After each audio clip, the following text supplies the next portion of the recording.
I think that it is possible to be a responsible citizen in a bad community, even though you are a product of your environment and what surrounds you doesn't necessarily make you, but it does have a heavy influence on your characteristics and your personality.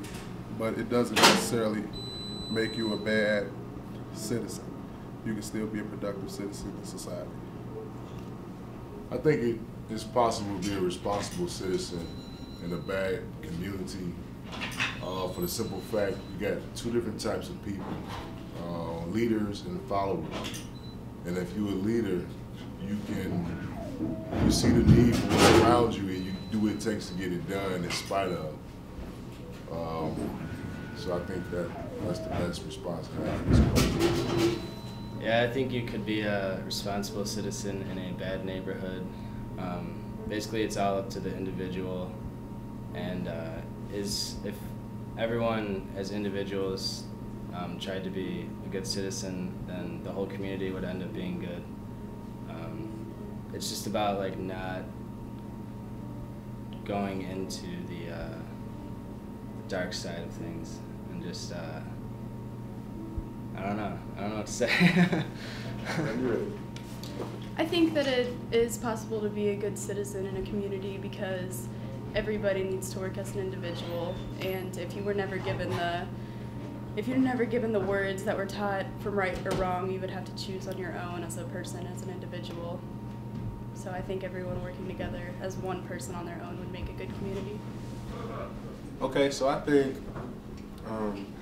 the community that you live in does have a huge influence on an individual, but I feel like it doesn't provide one with an excuse to not be a responsible citizen in that community. So that's basically how I feel about growing up in a bad community and as far as separating yourself from that bad things within that community. Okay. My name is Ralph, and I basically asked this question, which I think is a very tough question to answer for me simply because of the community I grew up in. I grew up in Harvey, which is where I still live currently with my grandma and aunt. The part of Harvey that I live in is very corrupt, a lot of drugs, gangs, violence. Even in high school, the security guards would get caught selling weed, marijuana to students.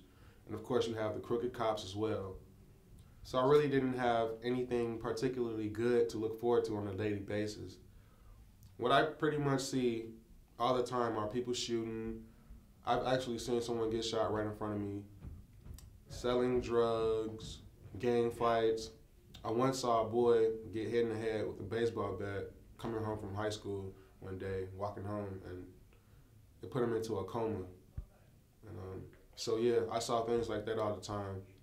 And not so much anymore just because I stay away from home as much as I can now that I'm in college or whatever. I usually get downtown to school at about noon every day and we'll just chill down here with friends until the last train comes, or sometimes I'll just spend a night here just because, or sometimes I'll just spend a night with one of my friends. And it's not because I'm scared, it's just the fact that I really don't want to surround myself with that, with what's usually going on in my community. And when you bring up education, for me, when I was younger, I was usually always in trouble a lot. At least 2-3 times a week, I would fight teachers, students, whoever, and it got to the point where I had to have a personal aide throughout the day. I had to have a personal aide through 2nd grade through 5th grade. And things really started to change once I got to 7th grade and had to change schools. I graduated 8th grade with a 4.0, and around that exact time, my aunt told me that I was so bad that she thought that my elementary teachers wouldn't fail me just because they didn't want to deal with me for another year. And so when I got to Brooks Middle School, which is the middle school I went to, I only changed because of the teachers I had, and I felt that they genuinely cared about me having a proper education. So yeah, I think community does have a huge influence on individuals, but just because you live in or grew up in a bad neighborhood, it doesn't provide one with an excuse to not be a responsible citizen within that community.